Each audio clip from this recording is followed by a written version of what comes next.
மைக்ரோபிக்ஷன் Tamil stories. ஒரு அழகிய காட்டுக்குள் முயல் ஒன்று பெர்ரி சாப்பிட தேடியது.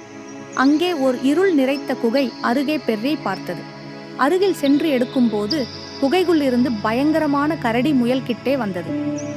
கரடியை பார்த்த முயல் பயத்தில் கூடையை கீழே போட்டது.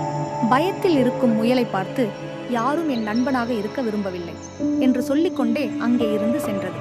முயல் இதை கேட்டு சற்று மனம் உடைந்தது. முயல் பெர்ரியை எடுத்துக்கொண்டு அங்கே இருந்து சென்றது.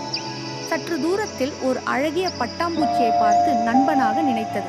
ஆனால் பட்டாம்பூச்சி, நான் மற்ற அழகான உயிரினங்களுடன் மட்டுமே நேரத்தை செலவிடுவேன். முயல் இதை கேட்டு மனம் உடைந்தது. தூரத்தில் ஒரு அழுகை குரல், என்னை காப்பாற்றுங்கள், காப்பாற்றுங்கள் என்று. பார்த்தது ஒரு அணில் குட்டி தண்ணீரில் தத்தளித்தது.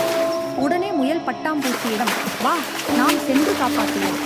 பட்டாம்பூச்சியோ, அது என் பிரச்சனை இல்லை என்று சொல்லிவிட்டு பறந்தது.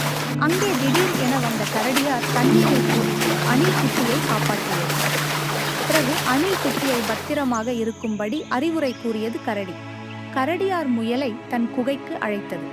அப்போதுதான் தன் தவறை உணர்ந்தது முயல்.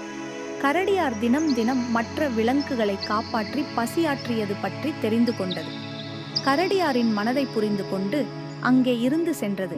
சற்று தூரத்தில் அந்த அழகிய பட்டாம்பூச்சி தனியாக சோகத்தில் இருந்தது. முயல் பட்டாம்பூச்சிடம், ஏன் சோகமாயிருக்கிறாய் என்றது. பட்டாம்பூச்சியோ, என் அழகிய உருவத்தை கண்டு யாரும் என்னிடம் நண்பர்கள் ஆக விரும்பவில்லை, என்னை உதாசீன செய்கின்றனர் என்று முயலிடம் அழுதது. முயல் கண் கலங்கியது. சரிவா, நான் ஒருவரை அறிமுகப்படுத்துகிறேன் என்று கூறி கரடியாரிடம் சென்று நடந்ததை சொன்னது. கரடியார் உடனே, அப்படியா, கவலைப்படாதே, நான் இருக்கிறேன் என்று கூறியது. மூவரும் நண்பர்கள் ஆகி பழங்களை அருந்தினர். ஒருவரின் தோற்றத்தை கொண்டு யாரையும் எடை போடக்கூடாது என்பதுதான் இக்கதையின் சுருக்கம்.